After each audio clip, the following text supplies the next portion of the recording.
Welcome back, everybody, to Hoops HD. It is Woohoo! time for Championship Week Video Notebook Day number 10. Is it already? It Wow. is, and it's Our flown. week's only 7 days. How are we on the 10th day of the week? It's championship week. Oh, okay. It's different. It's above and beyond. I mean, it does double what a normal week does. I'm your host, Chad Sherwood. We got David Griggs, we got John Salika. No idea if anyone else will be jumping in here, but we get going when we're ready on these shows. So we're going. And it is time for the Championship Week Video Notebook. And start with the good news for everybody.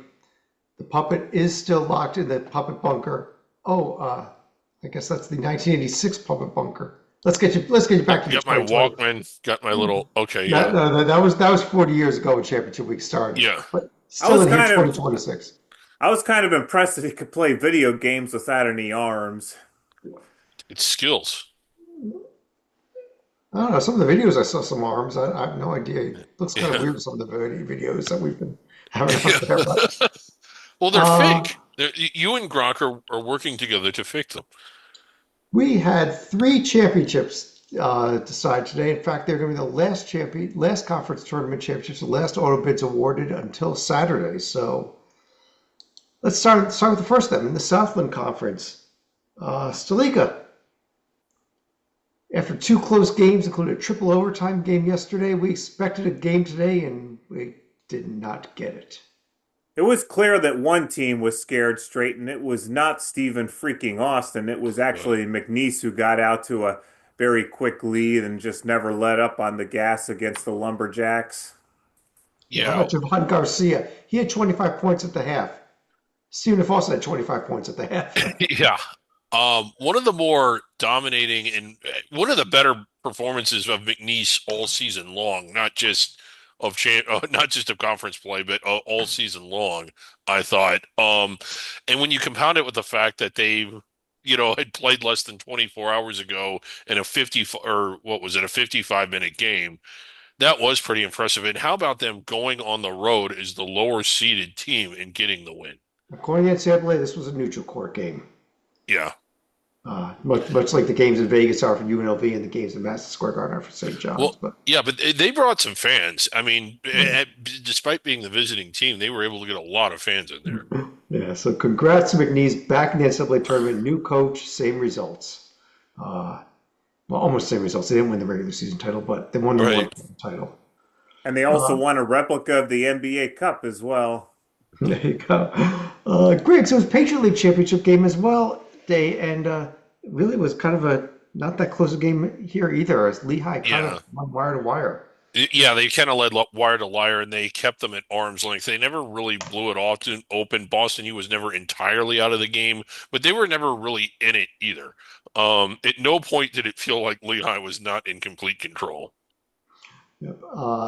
That means Lehigh Sligo back in the NCAA tournament for the first time since 2012. So it's been a minute since they've been in. Hard to believe it was 2012, but let's not forget 2012 was a very memorable year for the Mountain Hawks where they upset Duke in the first round before losing to Xavier in a rare 10-15 game. It was great at towards the end of the game when the fans were chanting, "We want Duke, we want Duke." Yeah, They wanted him again. somebody had a sign that said "We want Duke again," and I thought Again, that we was want just Duke again. brilliant. Yeah. And the th Uh, and this is without a CJ McCollum type player on their roster. all right. Griggs, it was also Big Sky Championship game today. So actually, as we record this, the game is just early on in the first half. We're recording early. So assuming that Idaho wins the game, can you give everybody a few seconds on that? Yeah, Idaho, the better seeded team had to come from behind. It was Montana or I'm sorry, yeah, it was Montana. Montana came from behind and won this Yeah, game. Montana came from behind. I don't know what's going on. Yeah, Idaho jumped out to an early lead. Montana came from behind, closed it up. But I'm supposed to be giving a recap of Idaho's win, and they just held on to win as the 7 seed. But they've really been playing well down the stretch, and now they've advanced to the championship game. It was, I believe, their 21st win of the season. So, you know, And of course, if Montana won the game, just strike that and reverse it, correct? yeah, yeah, just reverse it. But yeah, we'll see what happens. Recapping these games before they're actually played is hard work. Well, this way we could watch the show, find out what happened, and then we could Yeah, talk about it when we do the why didn't show. I think of that? I should have watched the show to find out what happened. But we'll talk. I'm going to save this screen. Start tomorrow night's show. We'll do a real recap of the Big Sky Championship game. Why not? It's a championship game. All right. Let's get to the big conferences. Stalika, let's start in the ACC, where it was second round day.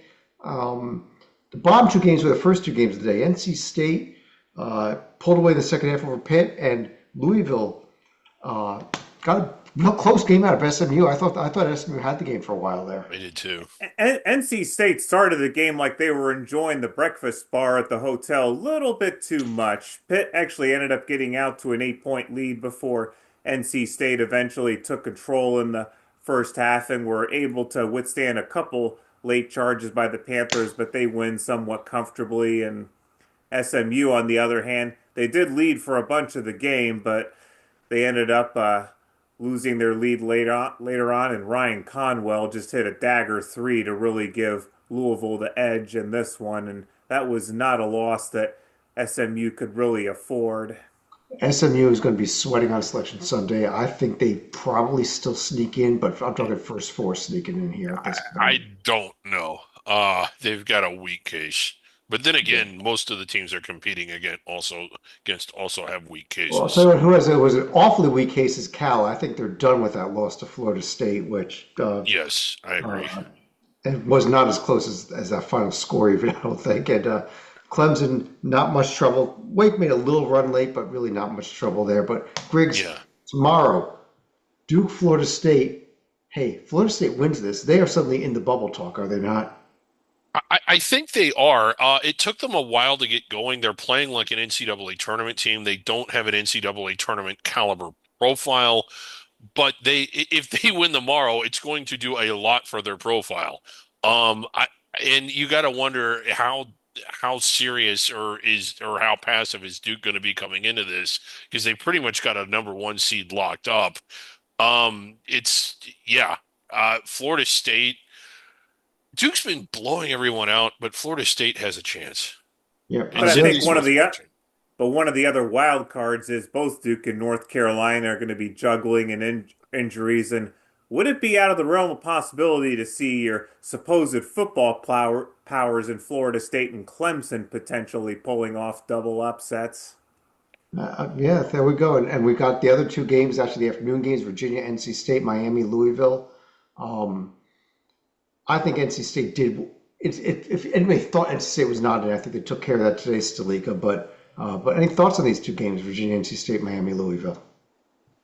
Well, certainly NC State could solidify their seat a little more because now they're pretty much locked in, as you pointed out. Miami, I'm not sure why they're being seated as low as number eight. I still think they have a decent shot at potentially advancing to the title game, and they should have a little bit in terms of the advantage of rest. The only thing is, Louisville has already shown that they can beat Miami at someplace other than the Yum Center. We got Mike Cha joining us, by the way. Mike, Mhm. you're a Big Ten guy, so let's just jump right into the Big Ten conference next. Hey, timing. Great timing. Let's start with the afternoon session where Iowa didn't have much trouble with Maryland, but we actually had a fun game between Washington USC, went overtime. Yeah. Oh, yeah. It was a fun game. I mean, it's very definitely not USC, but Washington is unlikely to make the NCAA tournament unless they get the auto bid. But still, it was a very entertaining game. Back and forth, could have gone either way, and Yeah, I see USC. I see that matchup. I think of the old Pac-12 matchup. Okay. It was. Yeah, yeah. Washington USC playing in Chicago in a conference tournament game. USC blew a 13-point lead, and their season, which collapsed badly down the stretch, is now mercifully over for them. Yes. Today's game is kind of a microcosm of their season, where it's like they do well for a while and it's like, oh, they look good, and then they just, they can't seal the deal. They fall apart at the end. And this Talk was about about the Florida. point where I was going to say, this is about a point where I sent a text to both Griggs and Chad saying this is free basketball and I still want my money back. Yeah. Uh, Griggs, how about that? Yes. How about the Indiana Hoosiers? I think they are Okay. completely done at this point. Indiana's out. Awful I loss. realize the panel's been a little slow to come around. I've been talking about how bad Indiana's been for quite some time, and today they showed it. Can we please stop selecting them?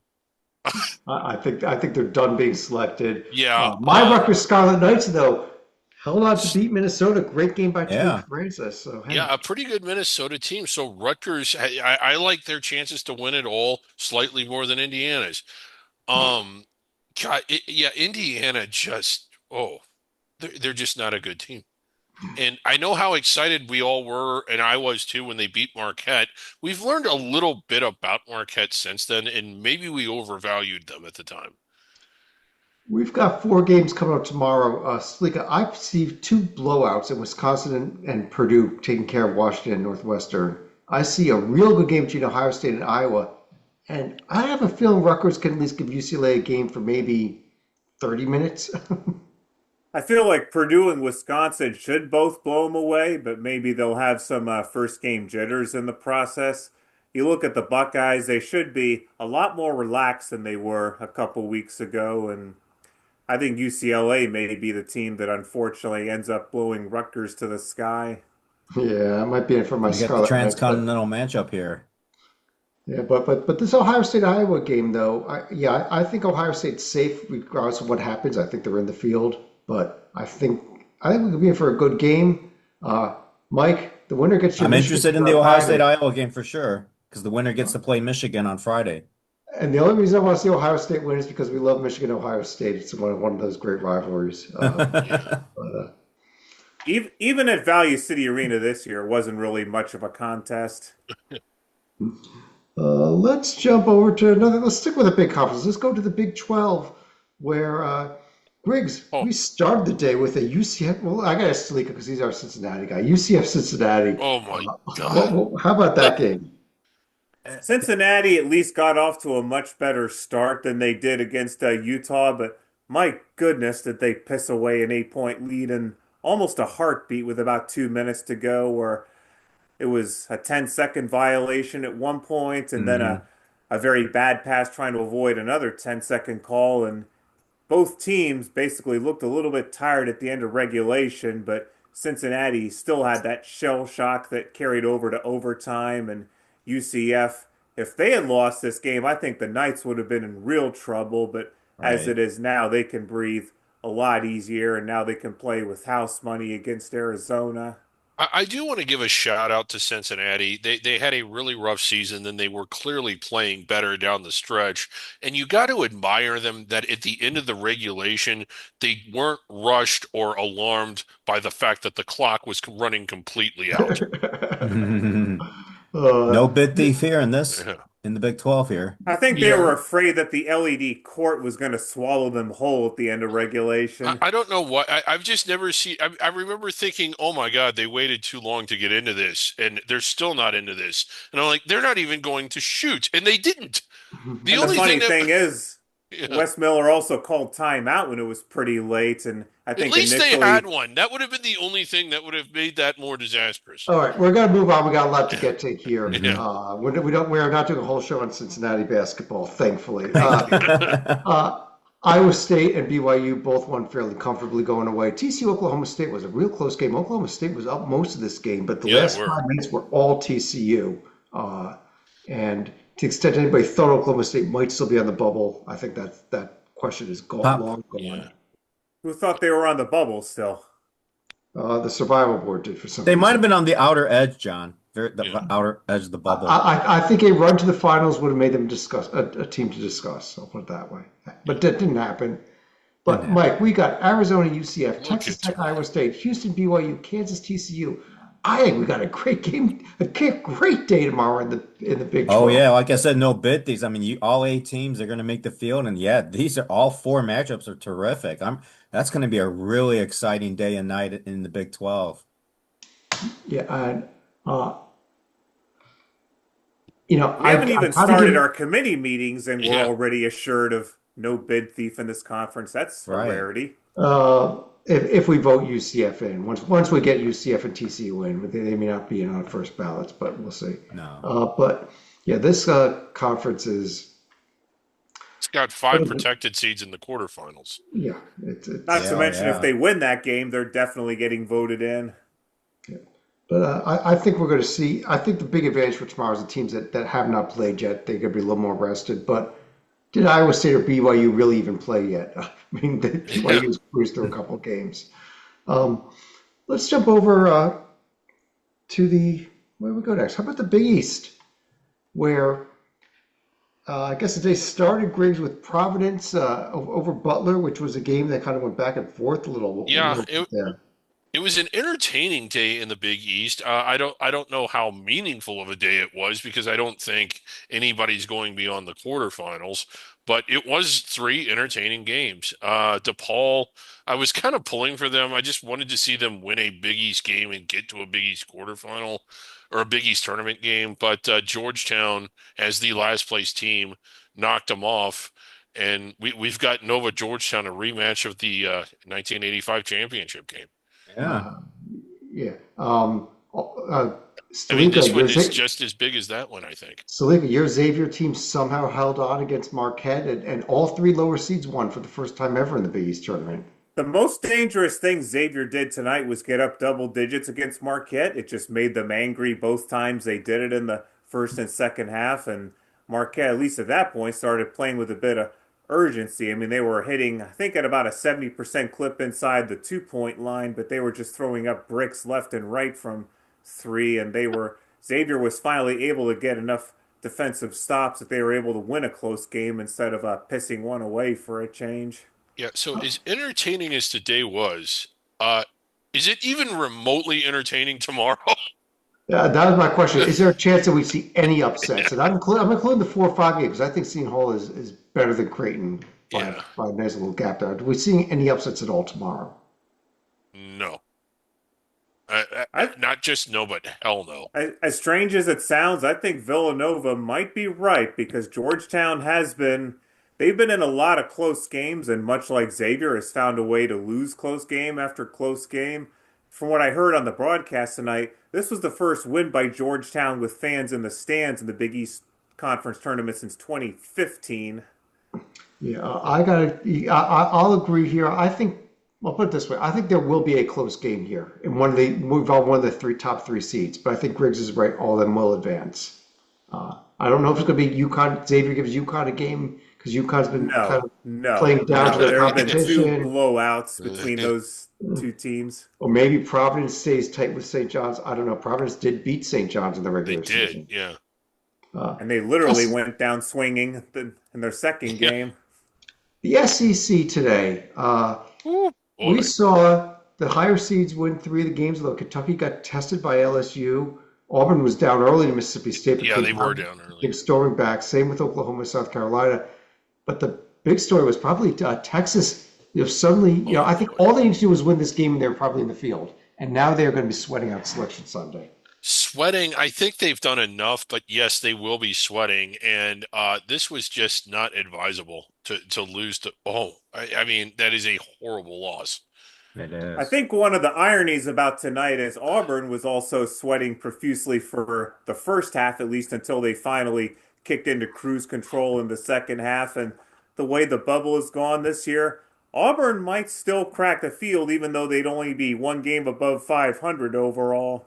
Oh, Yeah. this is the huge game tomorrow. Is that Tennessee Auburn game? Auburn wins I, this. I I think think they're there's in. a couple of them. I think Missouri is fairly safe, but I Yeah. mean, they could really, really help themselves out.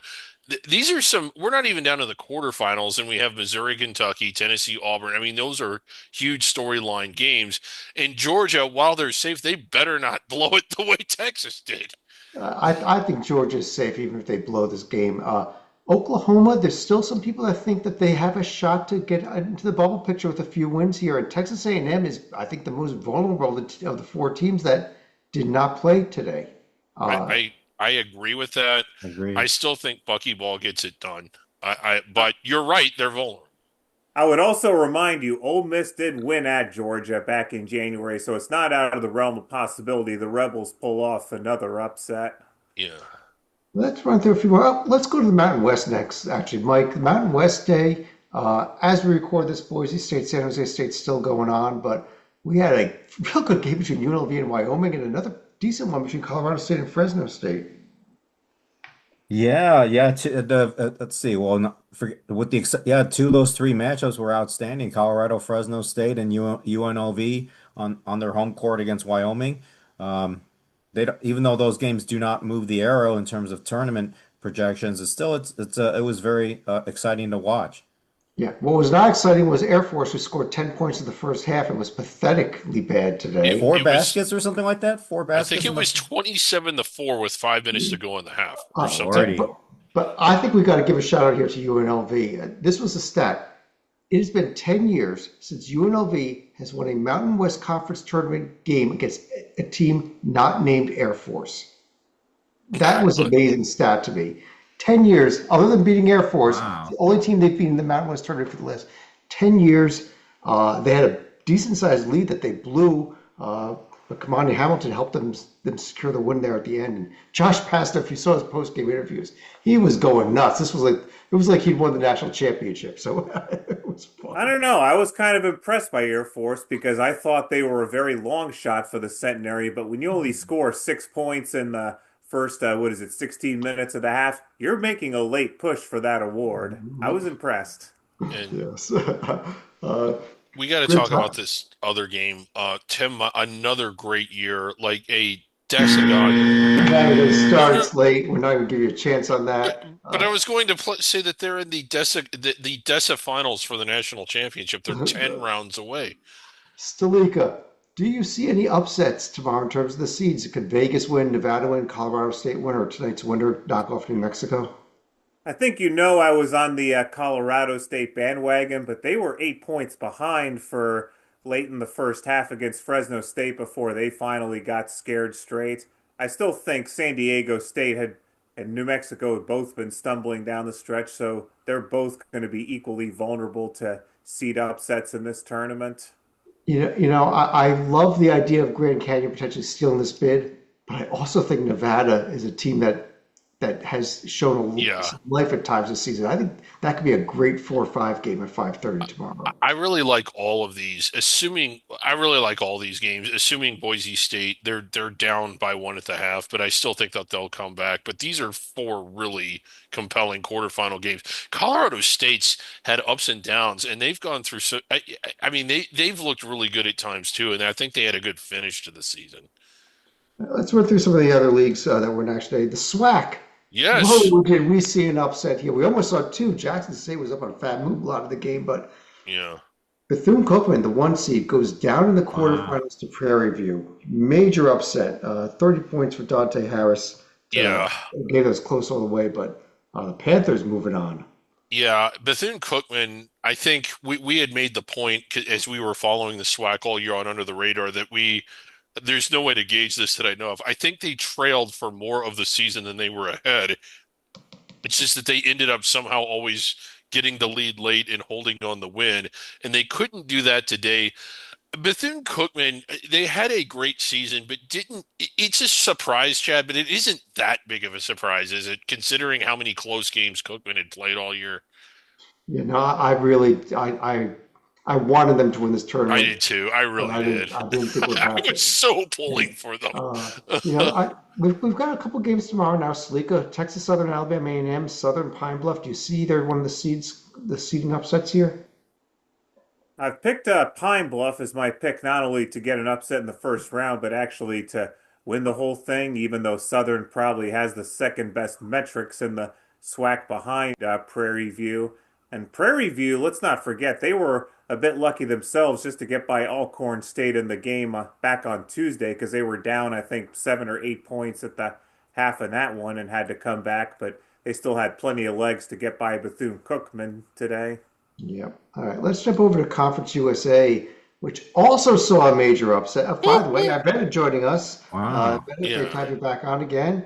Um, and we saw a close game between Sam Houston and Mexico State, but more importantly, another one seed goes down, and this one, a Liberty team that had been just so dominant in this conference until the last few weeks of the season. I thought they were just kind of getting bored with their I season. did too. Yeah, Something was definitely wrong here, Griggs. So you're saying they went down in flames? they did. Oh, jeez. All right.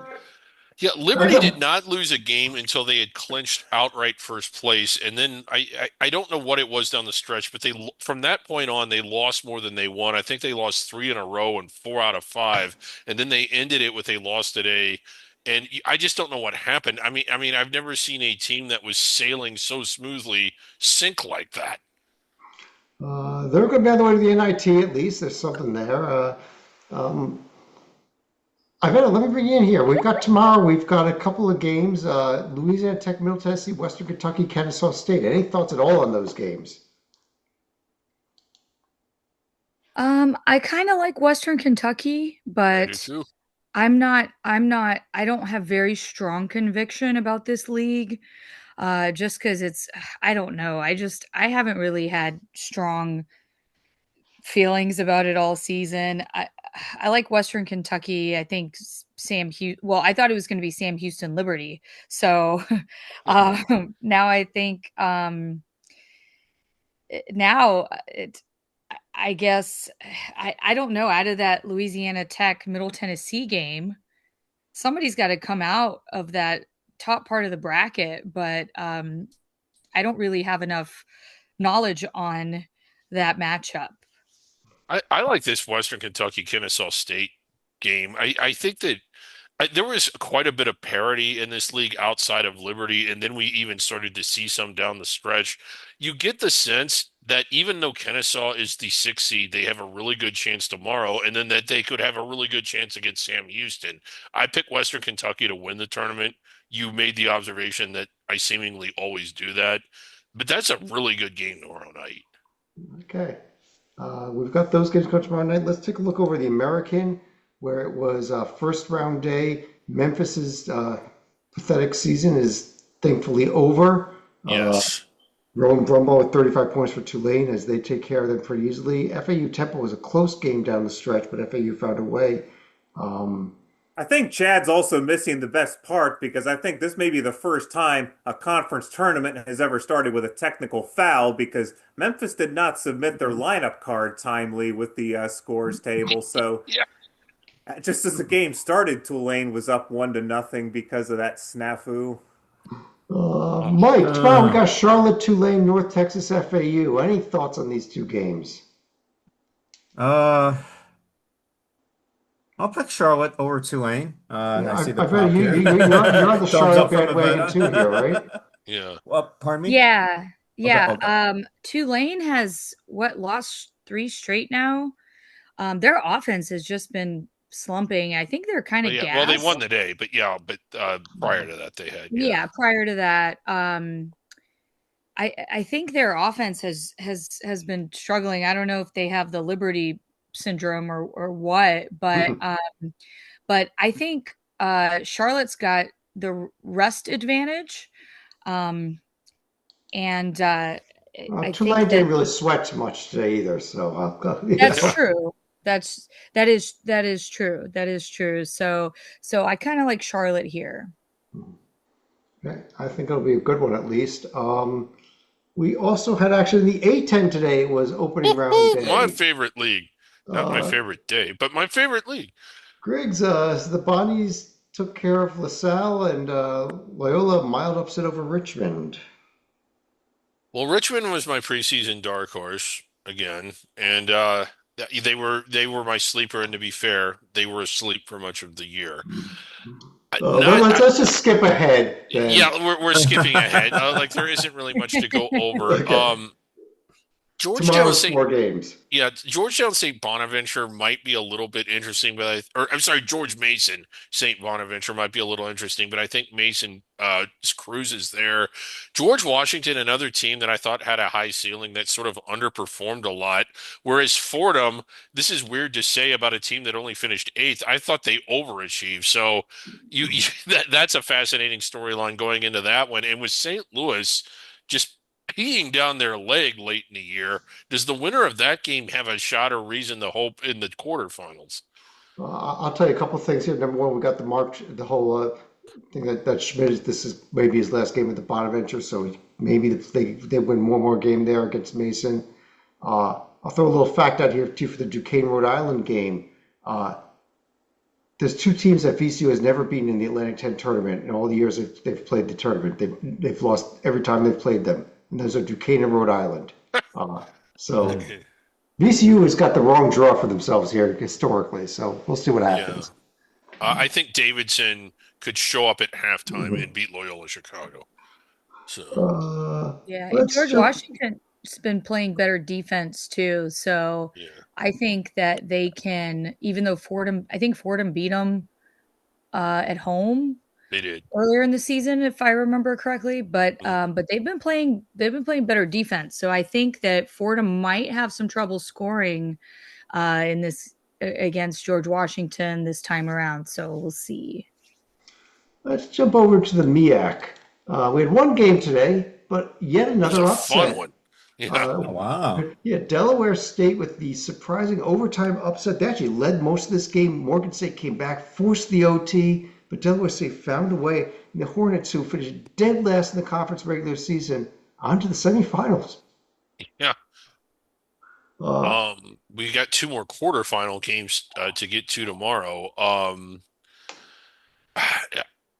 It's hard to not pick the chalk. yeah, with these two games, I think NC Central and Norfolk State are clearly the better teams. So Yeah, not that anybody's a great team in the MEAC, but they're yeah. let's jump over. Mike, it was Big West first round day. UC Davis, UC Santa Barbara going on as we record this throughout halftime, but UC San Diego, Cal Poly ended up being a pretty close, good game there.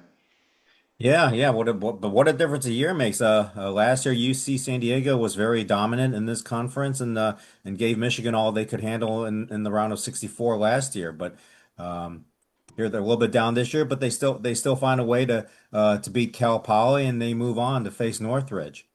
Yeah, I bet you're going to be out there at the Big West at some point. So, any thought on the potential games for tomorrow? UC San Diego, Northridge, and Fullerton against somebody. Fullerton against somebody.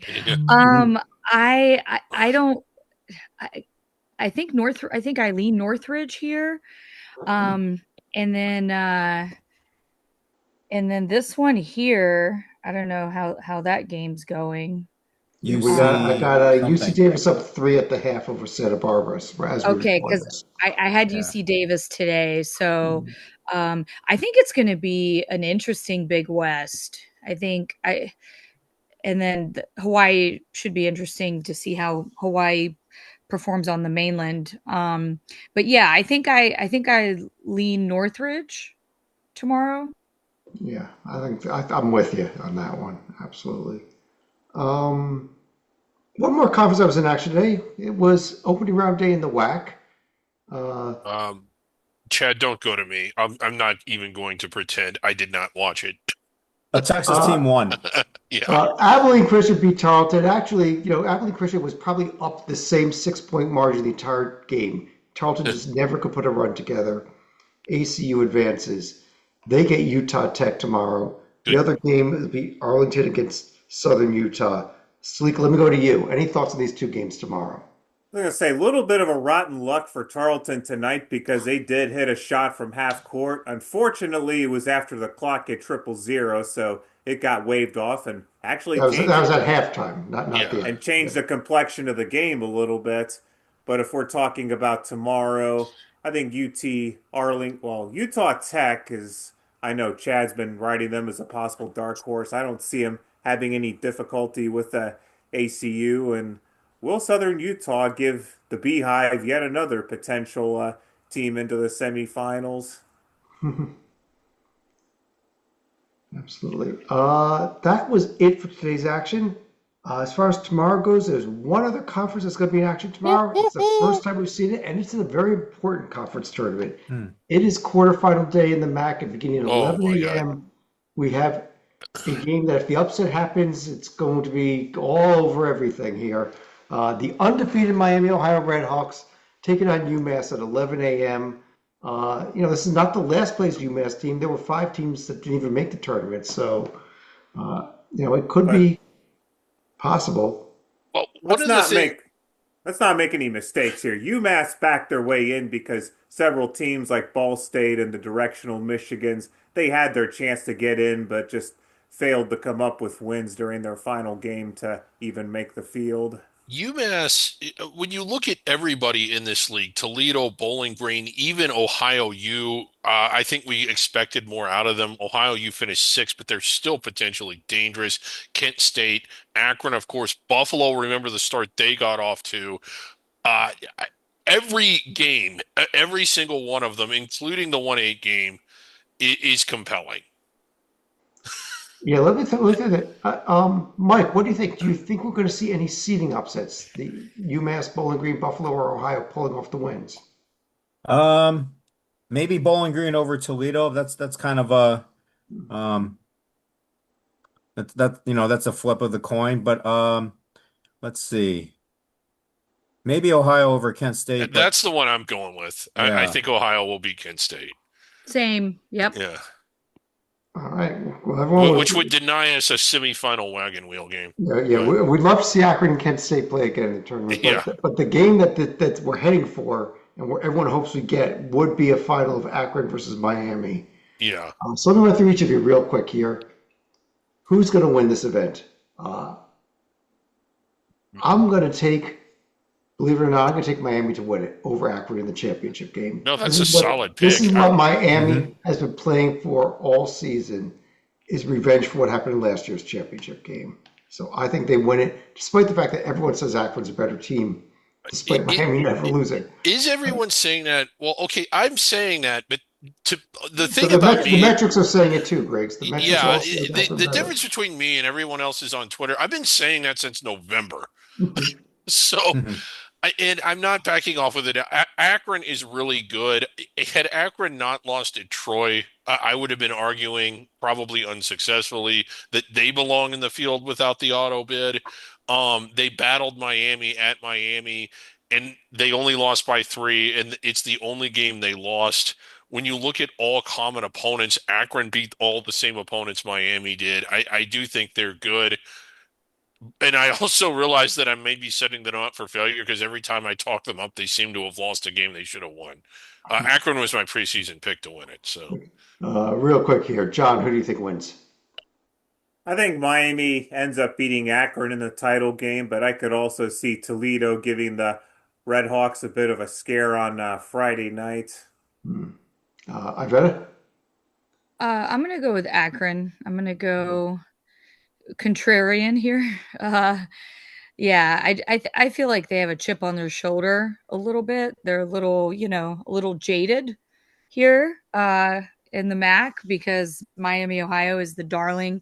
So I think it's going to be a good game, but I think Akron squeaks it out. we should have had 2 games between those two this year. That would be a rematch of last year's championship game. And I can't, was it a 2 or a 3-point game? I know it was down to the last It was possession. a buzzer beater. It was a Yeah. buzzer beater. Yeah. Yeah. Mike, your thoughts?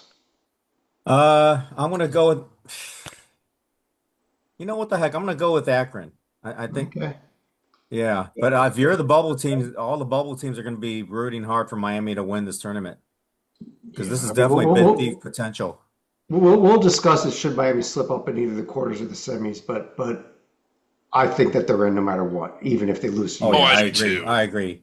That's You go fine. 31-0. Even with the soft schedule, you're 31-0, you should be in. Or as we're calling it locally, 31 and OH. Yeah, Yeah. see that. Let's jump over to our survival board up there, where we're tracking how many teams are left with a chance to win it all, and giving Yeah. some useful information to the committee. And let's see, as heading into the day today, we had 176 teams left with a did. chance to win it all. That was coming As a in. result of today's action, other than these last 3 games, so there'll be 3 more teams that come off later on tonight. But heading into these last 3 games of the night, we are at I think this was our most eliminations so far. Oh, only 30. 146. Nice little jump there. Wow. 30 teams falling off. Yeah. So Rutgers has made the final 146, As has Yeah. Xavier. as has Xavier, Uh, as has Prairie View A&M. as has Maryland Eastern Shore. Yeah, Yes. Maryland Eastern Shore in the final 146. So we got teams of various colors and categories here, Griggs. Real quickly, when the committee comes on this page and they have Yeah. access to the page because they have internet in the room. Yes, they have access to the page. They're watching now. Like they're following our show.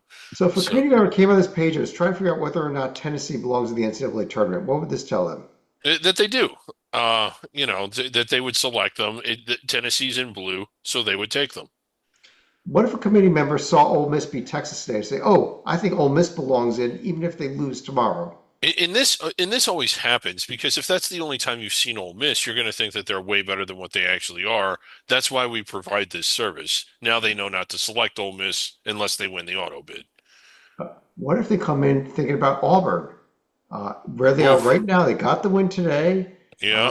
Uh, we don't know what's going to happen tomorrow. Well, that's one we don't do all the work for them. I mean, we get accused all the time of being the ones that are actually selecting the field. We don't. We might select 61 of the teams, but we leave some of it up to them. Yes, the committee gets to make some decisions. You see some teams in Yeah. bold and all caps; those are auto bid winners. Teams that cross off have no shot at making the tournament. Yeah. And so if a committee member comes here and starts thinking about Bucknell, they've got big problems. Yes. And they did that once with the Tulsa team that they should not have put in. So Right. Oh that- boy, did we yeah, have yeah, to have meetings they, about they that. had not refreshed the browser that year. Yeah. That was a big problem. But, They let's, were issued a Hoops HD show cause that Yes.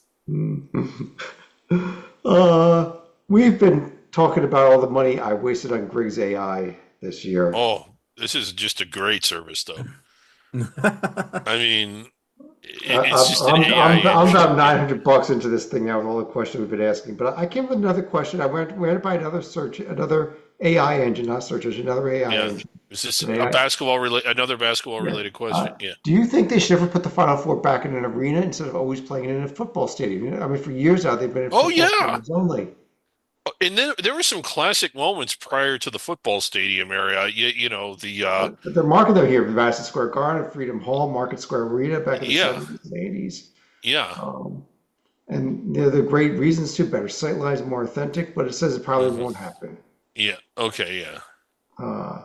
But let's have Griggs AI answer that same question. Okay.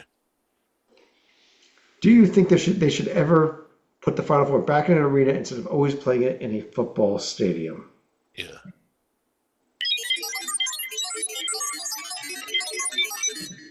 The 1983 Final Four was in the Superdome.